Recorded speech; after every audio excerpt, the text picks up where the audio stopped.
And good morning all of you. स्वागत आहे तुमचं मेगाबिट एज्युकेशनच्या युट्यूब चॅनलवर. तर चला बघूया आजचे व्होकॅब्युलरीचे वर्ड्स, सिनोनिम्स, अँटोनिम्स, त्यांचे मीनिंग्स हिंदी, मराठी आणि इंग्लिश मध्ये. आणि जे पण सेंटेन्सेस दिलेले आहे आज ते सेंटेन्स तुम्ही स्वतः ट्राय करून बघा कसं त्या वर्डला सेंटेन्स मध्ये यूज करण्यात आलेला आहे आणि त्या सेंटेन्सचा मराठीमध्ये मीनिंग काय होतं. सो स्टार्ट करूया आपल्या आजच्या सेशनला. फर्स्ट वर्ड आहे आपला आजचा तो आहे वेन ग्लोरियस. वेन ग्लोरियसचं मीनिंग इंग्लिश मध्ये काय होतं तर excessively proud of oneself or one's achievement overly well. So excessively proud of oneself म्हणजे काय होतं, जो की काय आहे त्याला स्वतःवरच खूप अभिमान आहे, जो खूप गर्विष्ठ आहे आणि स्वतःच्याच बढाई मारतो, त्याला म्हटलं जातं वेन ग्लोरियस. सो मराठीमध्ये वेन ग्लोरियसचं मीनिंग काय होतं, अत्यंत अभिमानी, गर्विष्ठ आणि बढाई खोर. आणि हिंदीमध्ये मीनिंग होतं वेन ग्लोरियसचं गुमानी. मराठीमध्ये होतं अत्यंत अभिमानी, बढाईखोर, गर्विष्ठ आणि तोरा मिरवणारा. सो मराठीमध्ये मीनिंग होतं वेन ग्लोरियसचं अत्यंत अभिमानी, बढाईखोर, गर्विष्ठ आणि तोरा मिरवणारा. सिनोनिम्स आणि अँटोनिम्स काय आहे आता. सिनोनिम्स आहेत अश्युअर्ड, बिगेटी आणि कॉम्प्लसेंट. आणि अँटोनिम्स आहेत इगोलेस, हंबल आणि मॉडेस्ट. परत एकदा बघूया आपण सिनोनिम्स आणि अँटोनिम्स काय होतात. वेन ग्लोरियसचे सिनोनिम्स आहेत अश्युअर्ड, बिगेटी आणि कॉम्प्लसेंट. आणि अँटोनिम्स आहेत इगोलेस, हंबल आणि मॉडेस्ट. सेंटेन्स तुम्ही स्वतः एकदा ट्राय करून बघा काय होतं, किंवा तुम्ही कमेंटमध्ये टाकू शकता की तुम्हाला सेंटेन्सचा अर्थ पाहिजे आहे, तर मी तुम्हाला नेक्स्ट सेशन मध्ये सेंटेन्सचा अर्थ सुद्धा सांगून देईल आणि कसं त्या वर्डला सेंटेन्स मध्ये यूज करण्यात आलेला आहे ते सुद्धा तुम्हाला सांगून देईल. ओके, नेक्स्ट बघूया. नेक्स्ट वर्ड आहे स्टेडफास्टली.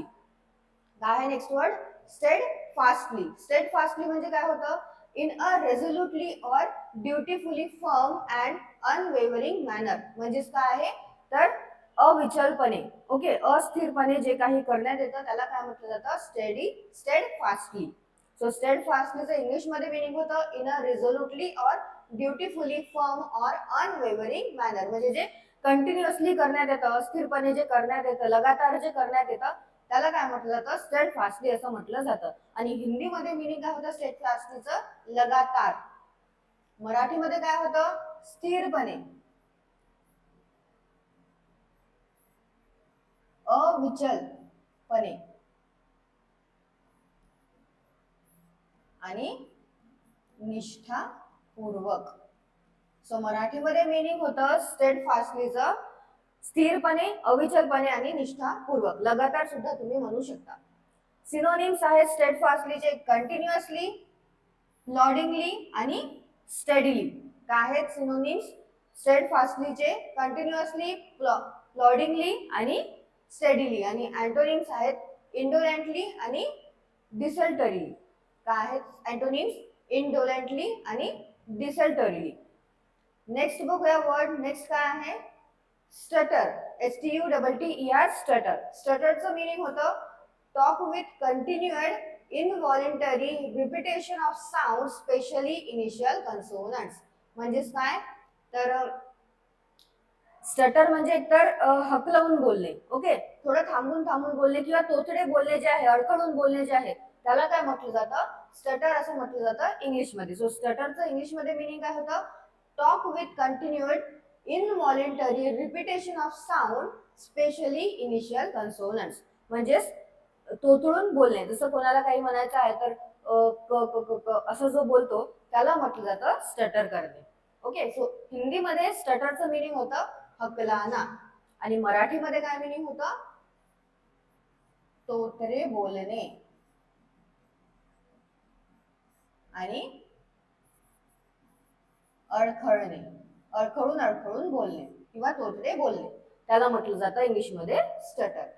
सिनोनिम्स आहेत स्टटरचे स्टॅमर, स्टंबल आणि स्पीक हॉल्टिंगली. ओके, म्हणजे थांबून थांबून बोलणे. आणि अँटोनिम्स आहेत एन्युशिएट आणि प्रोनाउन्स. सिनोनिम्स काय आहेत स्टटरचे, स्टॅमर, स्टंबल आणि स्पीक हॉल्टिंगली. आणि अँटोनिम्स आहेत एन्युशिएट आणि प्रोनाउन्स. नेक्स्ट वर्ड आहे केजी. KAGEY, cagey. केजीचं मीनिंग काय आहे, तर reluctant to give information owing to caution or suspicion, म्हणजे जे काय आहे reluctant to give information owing to caution or suspicion म्हणजे गुप्त. ओके, हिंदीमध्ये आणि मराठीमध्ये त्याला काय म्हटलं जातं, गुप्त असं म्हटलं जातं किंवा सावध किंवा टाळाटाळ करणारा जो असतो त्याला सुद्धा काय म्हटलं जातं, केजी असं म्हटलं जातं. जो काय आहे सावध आहे, चतुर आहे किंवा गुपित ठेवणारा जो आहे त्याला म्हटलं जातं केजी. सो केजीचं इंग्लिशमध्ये असं मिनिंग होतं reluctant to give information owing to caution or suspicion. हिंदीमध्ये मिनिंग होतं गुप्त, मराठीमध्ये मिनिंग होतं केजीचं सावध, गुपित ठेवणारा, चतुर आणि टाळाटाळ करणारा. सो सिनोनिम्स काय आहेत केजीचे, सिक्रेटिव्ह, गार्डेड आणि नॉन कमिटल. आणि अँटोनिम्स आहेत डिस्पोज्ड आणि ओपन. ओके, सो सिनोनिम्स काय आहेत केजीचे, सिक्रेटिव्ह, गार्डेड आणि नॉन कमिटल. आणि अँटोनिम्स आहेत डिस्पोज्ड आणि ओपन. आणि केजीचं मिनिंग होतं गुप्त, सावध, गुपित ठेवणारा, चतुर किंवा टाळाटाळ करणारा. नेक्स्ट वर्ड आहे अवॉवल, AVOWAL, अवॉवल. अवॉवलचं मिनिंग आहे अ solemn and often public declaration of the truth or existence of something. म्हणजेच काय आहे जो प्रकट स्वीकार करतो, ओके, किंवा कबुली देतो.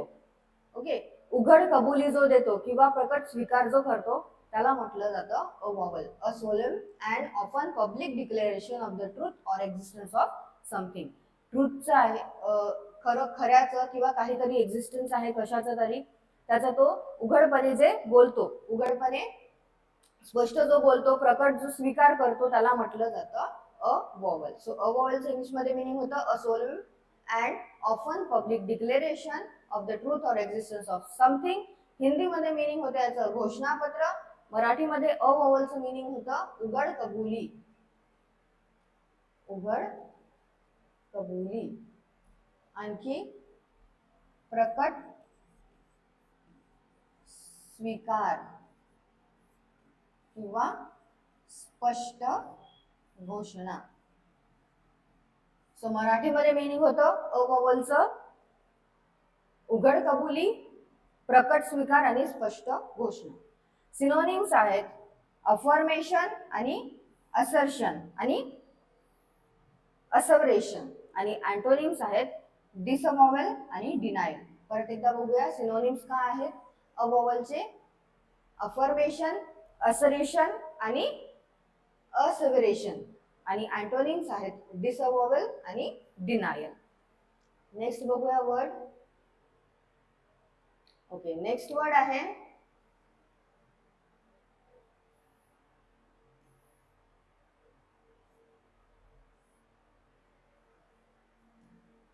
सो नेक्स्ट वर्ड आहे अनब्रायडल्ड. अनब्रायडल्डचं मिनिंग काय आहे तर अनकंट्रोल्ड, अनकन्स्ट्रेन्ड म्हणजेच काय जो बेलगाम आहे. ओके, मराठीमध्ये होतं अनब्रायडल्डचं मिनिंग बेलगाम, जो ज्याच्यावर आवर नाही घालू शकत आपण, जो अनावर आहे त्याला म्हटलं जातं अनब्रायडल्ड. सो अनब्रायडल्डचं इंग्लिशमध्ये मिनिंग होतं अनकंट्रोल्ड आणि अनकन्स्ट्रेन्ड. हिंदीमध्ये अनब्रायडल्डचं मिनिंग होतं निरंकुश आणि मराठीमध्ये होतं बेलगाम, अनावर आणि अमर्याद. मराठीमध्ये मिनिंग होतं अनब्रायडल्डचं बेलगाम, अनावर आणि अमर्याद. सिनोनिम्स आहेत अनब्रायडल्डचे अनरिस्ट्रेन्ड, अनकॉन्स्ट्रेन्ड आणि अनकंट्रोल्ड. अनकंट्रोल्ड, अनरिस्ट्रेन्ड आणि अनकन्स्ट्रेन्ड हे आहेत सिनोनिम्स अनब्रायडल्डचे. आणि अँटोनिम्स आहेत ब्रायडल्ड, कन्स्ट्रेन्ड आणि कंट्रोल्ड. ओके, नेक्स्ट बघूया. नेक्स्ट वर्ड आहे nonplussed, NONPLUSSED, nonplussed, nonplussed. नॉन प्लस्डचं मिनिंग होतं of a person surprised and confuse so much that they are unsure how to react. म्हणजे जो काय आहे चकित झालेला आहे किंवा गोंधळलेला आहे आणि त्याला त्यावेळेस काय करायचं आहे, कसं रिॲक्ट करायचं आहे ते समजत नाहीये, तो कन्फ्युज्ड आहे, त्याला म्हटलं जातं नॉन प्लस्ड. ओके, सो नॉन प्लसचं मिनिंग काय होतं? Of a person surprise and confuse so much that they are unsure how to react. म्हणजेच व्यक्ती आहे तो एकतर चकित झालेला आहे किंवा गोंधळून गेलेला आहे, त्याला पुढे कसं रिॲक्ट करायचं आहे त्या गोष्टीवर, हे तो याच्यासाठी तो कन्फ्युज आहे, त्याला म्हटलं जातं नॉन प्लस. हिंदीमध्ये नॉन प्लसचं मिनिंग होतं भोचक आणि मराठीमध्ये होतं स्तभित किंवा चकित आणि गोंधळलेला. मराठीमध्ये मिनिंग होतं नॉन प्लसचं स्तभित, चकित आणि गोंधळलेला.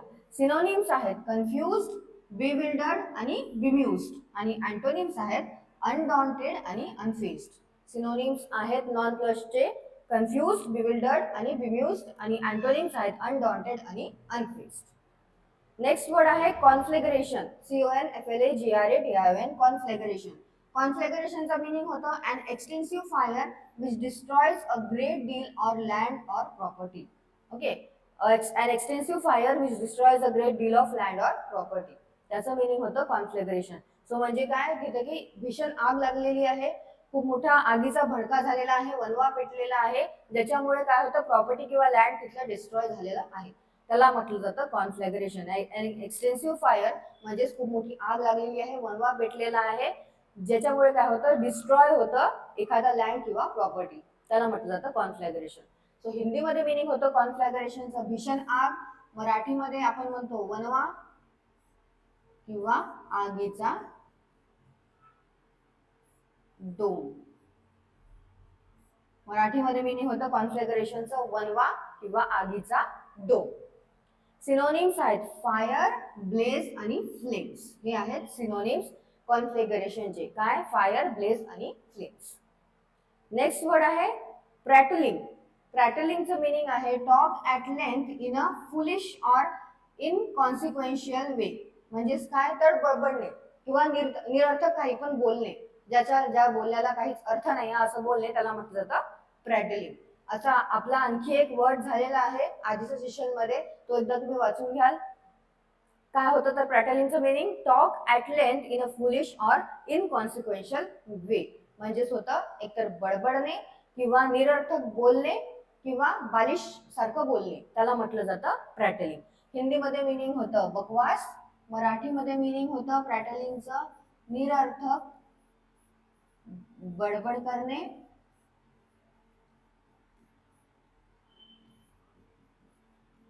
बालिश बोलणे किंवा बडबड सुद्धा आपण म्हणू शकतो. सो मराठीमध्ये प्रॅटलिंगचं मिनिंग होतं निरर्थक बडबड करणे किंवा निरर्थक बोलणे, बालिश बोलणे आणि बडबडणे. सिनोनिम्स आहेत चॅटर, बॅबल आणि प्रेट, आणि अँटोनिम्स आहेत आर्टिक्युलेटिंग आणि एनुन्शिएटिंग. सिनोनिम्स आहेत प्रॅटलिंगचे चॅटर, बॅबल आणि प्रेट, आणि अँटोनिम्स आहेत आर्टिक्युलेटिंग आणि इन्युन्शिएटिंग. लास्ट वर्ड आपल्या आजच्या सेशनचा तो आहे इनुंडेशन. INUNDATION. इनुंडेशन. इनुंडेशनचं मिनिंग होतं a great flow of water or of something that overwhelms. म्हणजेच हिंदीमध्ये होतं सैलाब, मराठीमध्ये आपण काय म्हणतो त्याला, the great flow of water, म्हणजे खूप सारं पाणी जेव्हा येतं त्याला आपण म्हणतो पूर किंवा जल प्रलय आला आहे, त्याला म्हटलं जातं इनुंडेशन. सो इनुंडेशनचं इंग्लिशमध्ये मिनिंग काय होतं a great flow of water or of something that overwhelms. हिंदीमध्ये मिनिंग होतं सैलाब, मराठीमध्ये इनुंडेशनचं मिनिंग होतं पूर, जलप्रलय किंवा भरती. सो मराठीमध्ये मिनिंग आहे इनुंडेशनचं पूर, जलप्रलय आणि भरती. सिनोनिम्स आहेत ओव्हरफ्लो, डिल्यूज आणि टोरेंट, आणि अँटोनिम्स आहेत ड्राउट, ड्रिबल आणि ड्रिप. सिनोनिम्स काय आहेत इनुंडेशनचे ओव्हरफ्लो, डिल्यूज आणि टोरेंट, आणि अँटोनिम्स आहेत ड्राउट, ड्रिबल आणि ड्रिप. एकदा परत वाचून घ्या सिनोनिम्स, अँटोनिम्स, आणि जे पण सेंटेन्सेस दिलेले आहेत त्या सेंटेन्सेस एकदा तुम्ही ट्राय करून बघा की कसं त्या सेंटेन्स मध्ये वर्डला यूज केलेला आहे, किंवा स्वतःच्या मनाने इझी तुम्ही सेंटेन्सेस ट्राय करा बनवायचं, आणि त्या सेंटेन्स मध्ये तुम्ही कसं वर्डला फिक्स करता ते सुद्धा एकदा बघा. आणि याची पीडीएफ जी आहे ती पीडीएफ तुम्हाला खाली व्हिडिओच्या खाली डिस्क्रिप्शन मध्ये मिळून जाणार, तिथून तुम्ही डाउनलोड करू शकता. आणि तुम्हाला सेशन आवडलं असेल सेशनला लाईक करा, चॅनलला सबस्क्राईब करा, तुमच्या फ्रेंड्सला शेअर करा. ज्यांनी आता स्टार्ट केलेला आहे कॉम्पिटिटिव्ह एक्झाम्स करता किंवा कोणत्या पण एक्झाम्स करता प्रिपेअर करण्याकरता, किंवा जे ऑलरेडी ज्यांनी केलेलं आहे आणि त्यांना माहिती नाही आहे की आपण मराठीमध्ये मिनिंग्स घेतो इंग्लिश वर्डचे, सो त्यांना तुम्ही शेअर करू शकता. आणि थँक्यू.